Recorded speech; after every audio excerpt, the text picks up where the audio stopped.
तो मेष राशि गते सूर्य सिंह राशि बृहस्पतो उज्जैन्याम भवेत कुंभ सदा मुक्ति प्रदाय का यही अद्भुत संयोग है जिसमें इस समय दूसरा शाही स्नान जारी है। अक्षय तृतीया का शुभ अवसर है और इस सुबह सुबह तड़के 4 बजे प्रातः जिस तरह से शाही स्नान का क्रम शुरू हुआ, सीधी तस्वीरें हम आप तक पहुंचा रहे हैं। अखाड़ों की परंपरा के मुताबिक शैव मत के साधु, शैव मत के अखाड़े और साथ ही विष्णु पंथ के जितने अखाड़े हैं वे सभी अलग अलग घाटों पर स्नान कर रहे हैं। उज्जैन से आती सीधी तस्वीर आप देख पा रहे हैं। सभी अखाड़ों का अलग अलग वक्त निर्धारित है, अलग अलग समय निर्धारित है और उसी के मुताबिक स्नान प्रारंभ हो चुका है।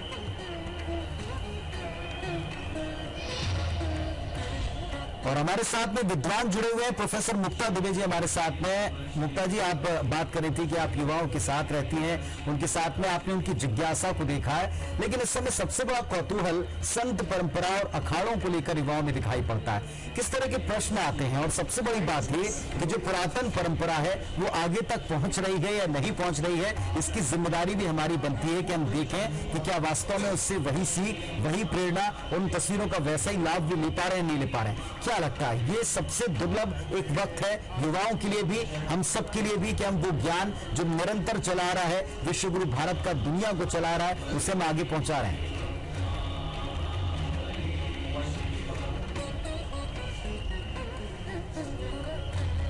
निश्चित रूप से सर, आपने सही कहा है कि युवा वर्ग जो है वो इन आध्यात्म को भी, हम समझते हैं कि आज विज्ञान आ गया है तो विज्ञान के परिवेश में जो युवा है वो पूरा तरह से लिपटा हुआ है, परंतु मैं मानती हूँ कि आज का युवा विज्ञान के साथ साथ में आध्यात्म को भी मानता है, वो पूजा पाठ भी करता है, वो विज्ञान के सिद्धांतों को भी लेकर चलता है।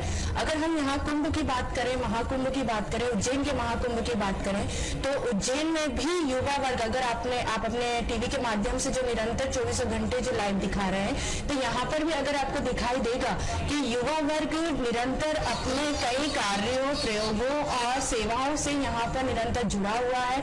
वो इन सब चीजों का लाभ ले रहा है। जगह जगह जितने पांडाल बने हैं, चाहे वो नागा साधुओं के पांडाल हो, चाहे वो तमाम तरीके के जो पांडाल बने हुए हैं, वहां पर न केवल प्रौढ़ या दूसरे वर्ग के लोग हैं, परंतु यहाँ पर युवा वर्ग का भी आगे बढ़कर वहां पर कथा सुनना, उनसे बातचीत करना, उनके विचारों को सुनना, तमाम तरीके के अनुभवों को लेना, ये युवा वर्ग के द्वारा निश्चित रूप से उज्जैन में किया जा रहा है। अगर हम युवा वर्ग की ही बारे में बात करें तो उज्जैन के ही कई पांडाल हैं जहां पर अभी रिसेंटली मैंने कल टीवी वगैरह में जो निरंतर हम जो फील्ड में घूमते हैं, वहां पर एक 10 साल का बालक वहां पर राम कथा कह रहा था। उसका ज्ञान का पराकाष्ठा देखकर ही लग रहा था कि ये बच्चा आगे कितना आगे जाएगा और कितना विश्व कीर्तिमान स्थापित करेगा। तो ऐसा नहीं है कि युवा वर्ग पूर्ण रूप से आध्यात्म से नहीं जुड़ा है, परंतु आध्यात्म से नहीं जुड़ा है तो निश्चित रूप से आध्यात्म को लेकर चलता है, चीजों को समझता है, चाहे ज्ञान की बात हो, चाहे हमारे माता पिता के संस्कार हो, वो तमाम तरीके की चीजों को ग्रहण कर रहा है। और इस महाकुंभ में भी वो यहाँ पर, अगर आपने टीवी के माध्यम से देखा होगा, तो इतने युवा वर्ग यहाँ पर आके इन पुण्य का लाभ ले रहे हैं और तमाम तरीके की चीजों को जान रहे हैं। बिल्कुल ठीक है आपने। और पंडित विनोद गौतम जी भी हमारे साथ में। पंडित जी, सबसे बड़ी बात यह कि आज के समय में हम शुभ मुहूर्त देखकर कई सारे अच्छे कामों को करते हैं, अच्छे कामों की शुरुआत करते हैं। आज के संयोग से किन किन कार्यों का प्रारंभ या किन किन कार्यों का आगाज हमें करना चाहिए? जो चीज हम क्रय करते हैं उनके अलावा ये प्रश्न है, किन शुरुआतों को हम आज से करें जिनका फल हमें लगातार मिले, जिनकी तरफ शायद हमारा आज उतना ध्यान नहीं।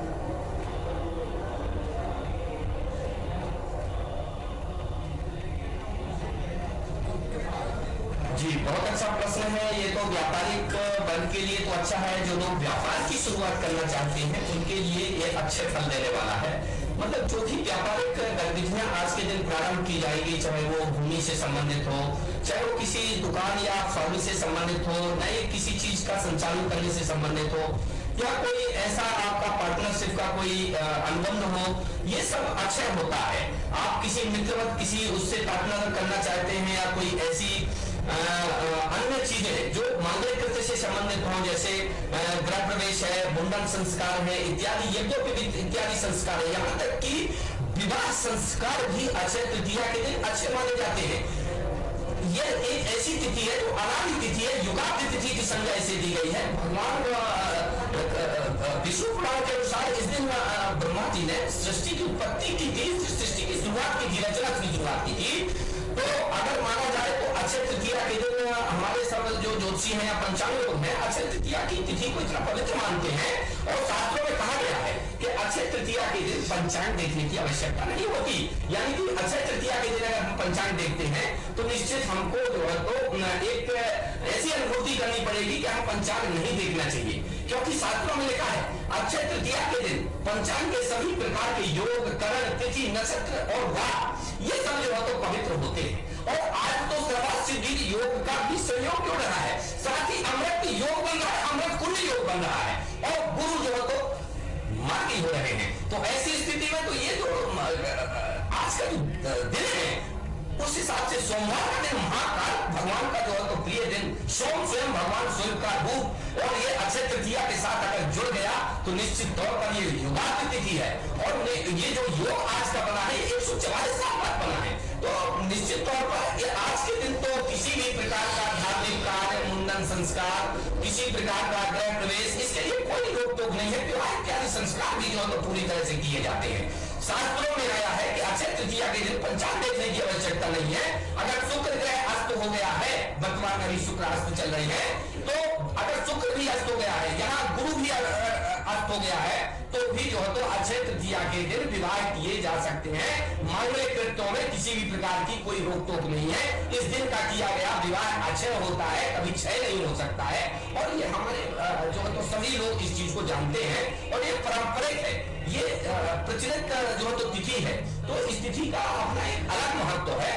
और निश्चित तौर पर जब जब कुंभ यहाँ सिंहस्थ होता है उज्जैन में, तो अक्षय तृतीया के दिन शाही स्नान जो है तो रखा जाता है। और जो शुरुआत का जो दिन होता है, जिसमें जो चैत्री पूर्णिमा होती है, उस दिन एक शाही स्नान रखा जाता है पेशवाई का। और 21 मई जिस दिन पूर्णिमा की तिथि है, क्योंकि इसमें आया है तुला राशि में पूर्णिमा मतलब पूर्णिमा तिथि के दिन तुला राशि पे अगर चंद्रमा हो तो उस दिन शाही स्नान होगा। तो उस दिन भी 6 योग हो रहे हैं, 21 तारीख को भी 6 योग आ रहे हैं। लेकिन आज जो योग आ रहे हैं वो आज के योग विशेष है। 6 योग में कौन कौन से योग रहेंगे? आज सूर्य मेष राशि पर रहेगा, गुरु जो है तो सिंह राशि पर रहेगा, सोमवार का दिन है, आवंतिका नगरी है।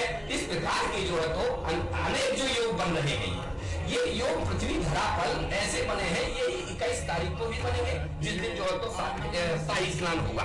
तो उस दिन बस तुला राशि पर चंद्रमा की स्थितियां बनेगी और पूर्णिमा की तिथि होगी। लेकिन सूर्य जो है तो मेष राशि से उठ करके वृष राशि में चला जाएगा। तो समय का जो समय है वो थोड़ा सा कमजोर जरूर हो रहा है, लेकिन पुण्य देने में और जो अमृतत्व की जो है तो वर्षा करने में वो जो है तो पूर्ण रूप से सक्षम है। तो अनेक प्रकार के बीच में भी योग बनेंगे, कई प्रकार के तिथि पर्व इत्यादि स्नान के रूप में जो है तो आएंगे। या तिथियां निर्धारित हो चुकी हैं। अभी शंकराचार्य जी की जयंती के दिन भी स्नान पर्व बहुत होगा। साथ में आगे जो पर्व स्नान जो दिए उनमें भी पुण्य की प्राप्ति होगी। जैसे जो लोग सोमवार के दिन को विशेष महत्व मानते हैं, सोमवार के दिन क्षिप्रा नदी में स्नान करेंगे। जो लोग मंगलवार को महत्व देते हैं और मंगलवार का व्रत करते हैं, वो लोग स्वाभाविक है कि मंगलवार के दिन जो तो स्नान करना ज्यादा अच्छा समझेंगे, क्योंकि पुण्य तो प्रतिदिन प्राप्त होना है। चाहे आप सोमवार को आए, मंगल को आए, बुध को आए, गुरुवार को आए, क्योंकि गुरुवार को भी जो व्रत करने वाले हैं वो या गुरुवार को मानने वाले, गुरुवार का दिन हमारा अच्छा रहेगा, या जिनके मन में जो भावना है तो गुरुवार को आएंगे। तो हमारा ये मानना है कि जितना भी वैशाख महीना का पूरा जो माह है वो पवित्र अमृत की जो है तो वर्षा कर रहा है। यहाँ पर अमृत कलश भरे रखे हुए हैं, आप आइए और अमृत वर्षा जो हो रही है, ऊपर से भी देखिए देव योग से कितनी अमृत पे वर्षा हो रही है। एक कितना अच्छा जो है तो एक मौसम भी है। आप देखिए खगोल की जो स्थितियां हैं, जो ग्रहों की स्थितियां हैं, उसके कारण अभी 2 ग्रहों का जो है तो अस्त हो गए हैं। जो शुक्र और बुध के अस्त होने से ये जो है तो अभी बारिश हुई, आज अभी गुरु बकरी हुए, थोड़ा फिर अमृत वर्षा होगी शाम को, निश्चित तौर पर वर्षा होगी शाम को। ये इसको वर्षा नहीं समझते, ये अमृत की बूंदें हैं, इसकी ये साक्षात सत्यता है कि आकाश मंडल से भी जो अमृत की बूंदें गिर रही है, ये साक्षात इस चीज का प्रमाण है कि ये जो है तो अक्षय तृतीया और ये कुंभ योग में जो है तो कितनी सत्यता है, इस चीज का ये प्रमाण है। उसको अन्यथा न लें कि कोई जल वर्षण होगा या कुछ होगा, थोड़ा बहुत तो माहौल बिगड़ेगा ही, थोड़ा हवाएं चलेंगी तो थोड़ा उट्टापट्टी की जो निश्चित तौर पर होगी, तो ये सब चीजें चलती रहती हैं। इतना बड़ा जो है तो कुंभ क्षेत्र है, इतना बड़ा जो है तो ये मायावी क्षेत्र है कि इस मायावी क्षेत्र में तरह तरह के जो है तो अनेक प्रकार की जो सुविधाएं हैं वो व्याप्त हैं, तो निश्चित तौर पर थोड़ी बहुत अशुभताएं भी रहेंगी।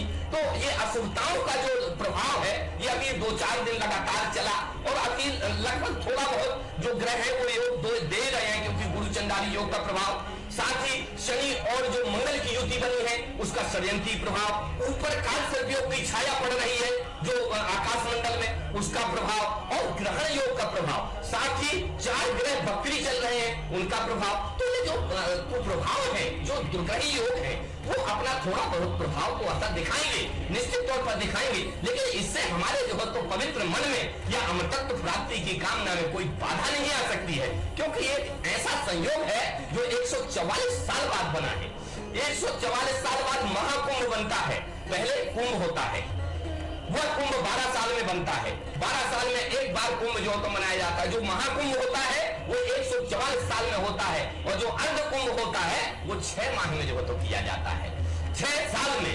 और कई जो है तो जो अभी 6 माह के अंदर नासिक में अभी जो कुंभ हुआ, इसके बाद जो है तो ये सिंहस्थ हुआ। तो सिंहस्थ और कुंभ में यही अंतर है कि 2 जो है तो कुंभ होते हैं और 2 सिंहस्थ होते हैं।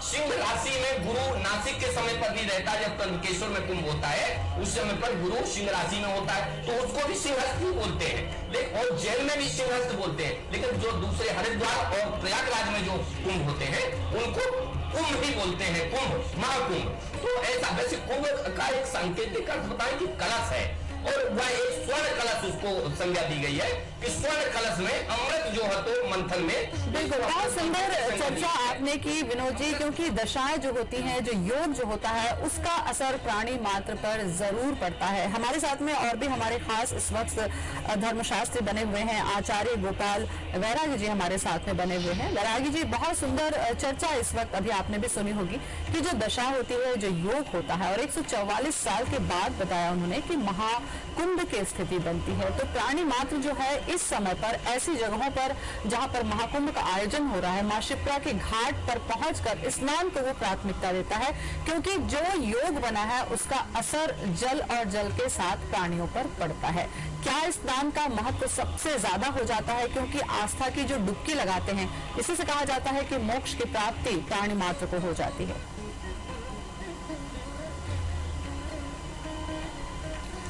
इस समय स्नान करने का महत्व इसलिए बढ़ जाता है क्योंकि मेष राशि में इस प्रकार से अभी वृश्चिक राशि में शनि और मंगल की युति बन रही है, और जिस प्रकार से ग्रहों की स्थिति विपरीत हो रही थी।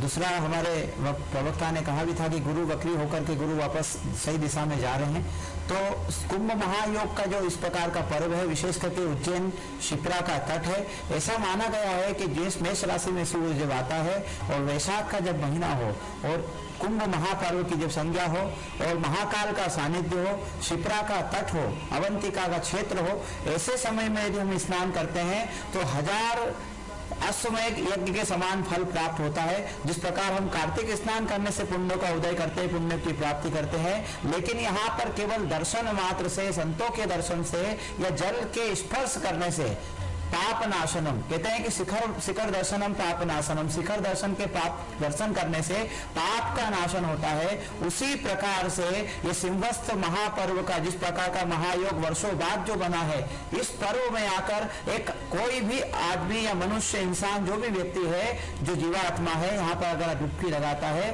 तो निश्चित पुण्यों का उदय होता है, पुण्य की प्राप्ति होती है और मोक्ष प्राप्ति का मार्ग प्रशस्त होता है। इसलिए इस शिप्रा में आकर डुबकी लगाना चाहिए, क्योंकि स्नान करने से दिव्य दर्शन होते हैं, दिव्य आत्माओं के दर्शन होते हैं, दिव्य पुरुषों के दर्शन होते हैं, और दिव्य दर्शन से संसार में मुक्ति का मार्ग प्रशस्त होता है। क्योंकि संसार भी एक सागर की भांति है। इस सागर में यदि आप डुबकी लगाएंगे ज्ञान की, भक्ति की या जल की, तो निश्चित तौर पर संसार में मुक्ति का मार्ग प्रशस्त होगा।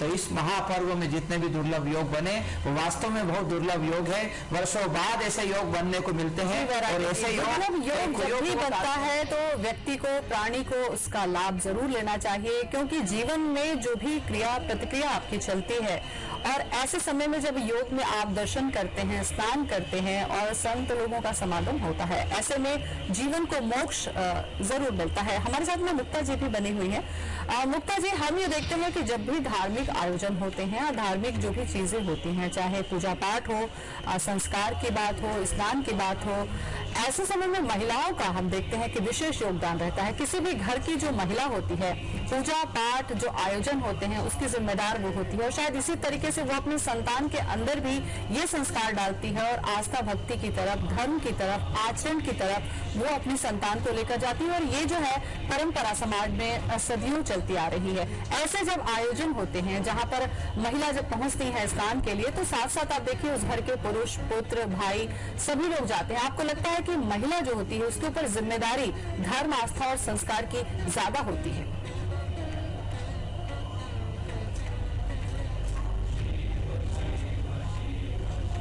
जी मैम, बिल्कुल। सृष्टि की रचना जो हुई है वो पुरुष और स्त्री दोनों को मिलाकर हुई है। दोनों का अपना अपना महत्व है। अगर हम महाकुंभ के बारे में बात करें तो निश्चित रूप से उज्जैन में भी महिलाओं का विशेष योगदान रहा है।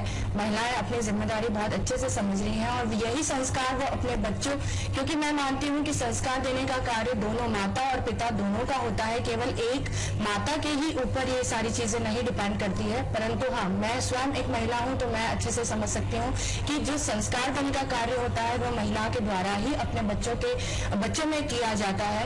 और यहाँ पर भी महाकुंभ की अगर बारे में बात की जाए, उज्जैन के महाकुंभ के बारे में बात की जाए, तो उज्जैन में भी सुबह से महिलाएं अपने घर के कार्यों, वे घर में भी, क्योंकि वो स्वयं घर में अपने सारे कार्यों को निपटाने के बाद में उन्हें भी इस पुण्य लाभ का लेना है, तो वो सुबह अपने घर के कार्यों को निपटाने के पश्चात वे घाटों पर जाती हैं। अपने छोटे बच्चे, बड़े बच्चे, उन सबके ग्रुप के साथ में मिलकर उनको वहां पर घाट पर लेके जाती हैं, स्नान कराती हैं। अभी पिछले ही कुछ दिनों पूर्व मैंने एक 3 साल के बच्चे को राम घाट पर स्नान करते, उसकी माँ जो थी वो उसको वहां पर स्नान करा रही थी, और वो 3 साल का बच्चा इन सब चीजों को क्या जाने, परंतु माँ के जो अंदर से भाव थे या संस्कार थे वो वाकई में देखने लायक थे, कि वो भी चाहती थी कि इस बड़े आयोजन में उसका पुत्र या पुत्री वहां पर इन सब चीजों का लाभ ले और इन सब चीजों को जाने। तो निश्चित रूप से मैं महिलाएं जो है वह अपने दोनों ही जिम्मेदारियों को पूरा कर रही हैं। ऐसा माना जाता है कि अगर माँ घर में होती है तो बच्चों का लालन पालन और संस्कार बहुत अच्छे होते हैं। माँ सृष्टि होती है, माँ की कोई भी किसी भी प्रकार से महत्व को कम नहीं किया जा सकता है, और आध्यात्म का जो बच्चों में पुट होता है वो निश्चित रूप से माँ के द्वारा ही बच्चों में आता है। माँ नित्य जो दिन भर की जो क्रियाएं होती हैं, जिसमें पूजा पाठ करना या भगवान की सेवा करना या तमाम तरीके की चीजों को देखना, वो बच्चा अगर घर में होता है तो वो इन सब चीजों को देखता है, समझता है, और वो आगे आने वाली पीढ़ियों को ट्रांसफर करता है। इसलिए निश्चित रूप से महाकुंभ के भी बारे में बात की जाए तो महिलाएं अपने दोनों ही स्थानों पर अपना कर्तव्य निभा रही हैं। विनोद जी भी हमारे साथ बने हैं। धर्म की चर्चा को हम थोड़ा सा और आगे बढ़ाते हैं। विनोद जी, जब हम देखते हैं कि महाकुंभ का आयोजन होता है और यहाँ पर पूरा जनसमूह जो होता है वो सैलाब के रूप पर उमड़ता है, और यहाँ पर बहुत 2-3 दिन पहले जब हमारी बात हो रही थी किसी धर्मशास्त्री से, उन्होंने एक बहुत सुंदर बात कही थी कि तन, मन और धन तीनों ही चीजें कुंभ के अवसर पर जाकर पवित्र हो जाता है। तन जो मां शिप्रा के जल का स्पर्श करके मोक्ष को प्राप्त करता है, धन जो होता है कमजोर लोगों को दान करके वो भी शायद मोक्ष को प्राप्त कर लेता है, और मन की अगर हम बात करते हैं, यहाँ पर इतने धार्मिक संतों और साधुओं का समागम होता है, प्रवचन होते हैं, उससे मन जो होता है वो भी मोक्ष को प्राप्त करता है, पवित्र होता है, शुद्ध होता है। तो कुल मिलाकर तन, मन और धन तीनों को ही मोक्ष मिल जाता है इस वक्त शिप्रा के तट।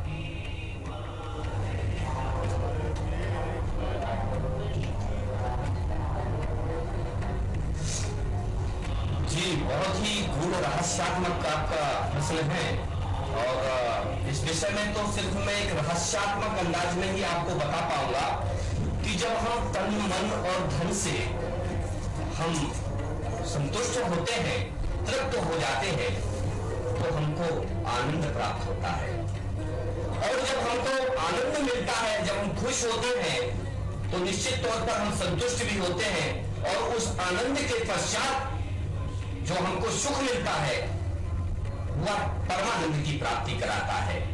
और जब परमानंद की जिसको प्राप्ति हो जाए वो अमृतत्व से कम ही नहीं है, वही अमृतत्व है और वही अमृत की प्राप्ति है। ये एक रहस्य ही है कि अमृतत्व की प्राप्ति कैसे होती है, ये एक रहस्य है। परमानंद की प्राप्ति, परमानंद मतलब ईश्वर के समक्ष। यहां पर मैं एक बात बता दूं कि इतना बड़ा ये कुंभ हो रहा है, इसमें सिर्फ दो चीजें हैं। भक्त का भगवान से मिलन, ये भक्त का भगवान से मिलन हो रहा है और 12 साल बाद होता है। यही एक रहस्य है, सिर्फ इतना ही रहस्य है। अब वो भक्त में, उसकी भक्ति में कितनी शक्ति है, कितना पावर है, उसी के अनुसार वो अपने भगवान को प्राप्त करेगा। यहां पर बड़े बड़े धनवान, बड़े बड़े करोड़पति, अरबपति लोग बड़ी बड़ी गाड़ियों से आते हैं। कैसे जो है तो कितनी दूर दूर से 7 समुद्र पार करके यहां पर आते हैं। कौन सा चुंबक लगा हुआ है जो खींच करके यहां पर ले आता है।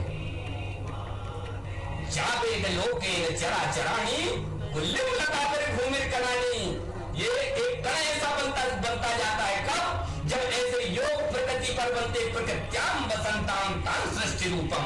ये पूरे सृष्टि का स्वरूप ही ऐसा बदल जाता है कि इसमें एक चुंबकत्व स्वास्थ्य एक एक की श्वास से निकली हुई श्वास चुंबक का रूप धारण कर लेती है और यह श्वास इतनी बड़ी ऊर्जा पैदा करती है कि इस श्वास से खिंचती हुई जो तो सारी श्वासें एक साथ आकर के यहां पर आ जाती हैं।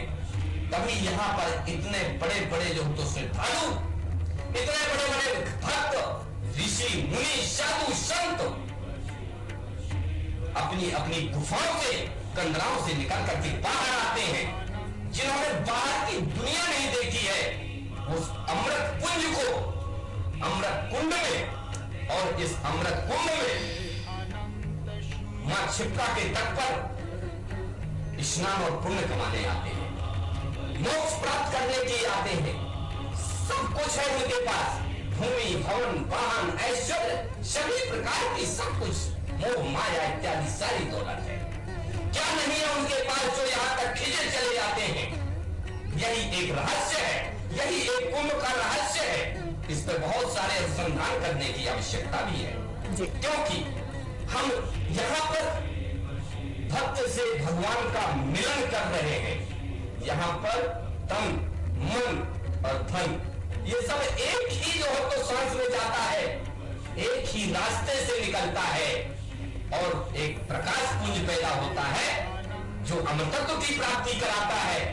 और जितनी आपकी शक्ति है, जितनी आपकी भक्ति है, उसी के अनुसार आपको पुण्य और फल की प्राप्ति कराता है। शिव जी से संबंधित भगवान महाकाल का, भगवान शिव का अमृत कुंभ के इस विशेष जो हो तो जितनी भी ये जो तो स्नान होते हैं उसमें विशेष जो हो तो महत्व है। भगवान शिव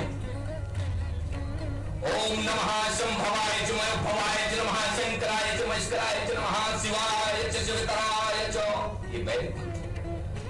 हम जब किसी देवता का स्मरण करते हैं और इन ध्यान चक्षुओं से जब आंख बंद करके देखते हैं, ध्यान की प्रकृति में आपको बताऊं, साधारण मनुष्यों के लिए भी एक ध्यान की शुरुआत बताता हूं कि अगर आज अक्षय तृतीया है और आज से ही अगर वो ध्यान की शुरुआत कर दे, ध्यान कैसे करना है 2 मिनट में आपको बताता हूं। आप सबसे पहले तो आंख बंद करिए, आपने किसी परिचित आदमी, किसी विशिष्ट आदमी या किसी प्रिय व्यक्ति का चेहरा देखिए आंख बंद करके, निश्चित तौर पर आपको दिख गया होगा, चाहे वो 2 मिनट, 3 मिनट या 2 सेकंड के लिए ही। आपकी जितनी शक्ति है, जितना आपका जो ध्यान करने का जो लगातार रस्सी आवत जाती ही सिर पर बने निशान, लगातार आपकी जो निश्चित तौर पर दीर्घकालीन जो अनुसंधान है, ध्यान के जो आपके दीर्घकालीन किए गए कार्य हैं, वो लगातार आपको ध्यान में ले जाएगा। तो सबसे पहले हम ध्यान करते हैं कि हमारे घर का ताला कैसा लगा है, आपको ताला दिख जाएगा। हमारे घर में छुरी कहाँ रखी है, चाकू कहाँ रखी है, महिलाएं अपना बेलन देख लेंगी, अपना किचन देख लेंगी, इन बिना आंखों से भी देख लेंगी।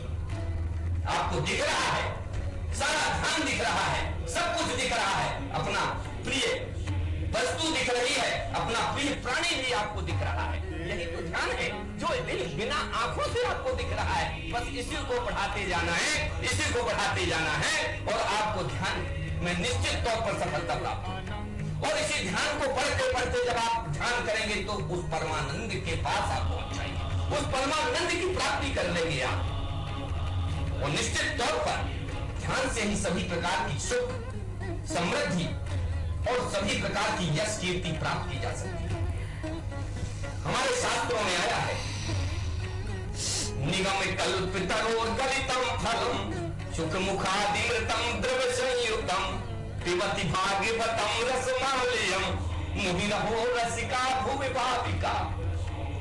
ये आप जो परोपकार का ही काम कर रहे हैं, जो लोग यहाँ पर इस विहंगम दृश्य को नहीं देख पाए हैं, उनको आप लगातार जो बिल्कुल परमानंद की प्राप्ति होती है पंडित जी। और यही आनंद शायद महाकुंभ में जो है वो जनसैलाब के तौर पर उमड़ता है, क्योंकि परमानंद की प्राप्ति जब इस तरीके के आयोजनों में होती है, और यही वजह होती है कि आस्था की राह में लोग आपदाओं को भी किनारे कर कर, अपनी तकलीफों को भी किनारे कर कर पवित्र स्थान पर पहुंचते हैं, आस्था की डुबकी लगाते हैं और इसी परमानंद को प्राप्त करते हैं। आपसे आनंद को लेकर ही चर्चा, मोक्ष को लेकर ही चर्चा हम लगातार करते रहेंगे। आप सब बने रहे हमारे साथ में। छोटा सा ब्रेक का वक्त हो चुका है, फौरन लौटते हैं।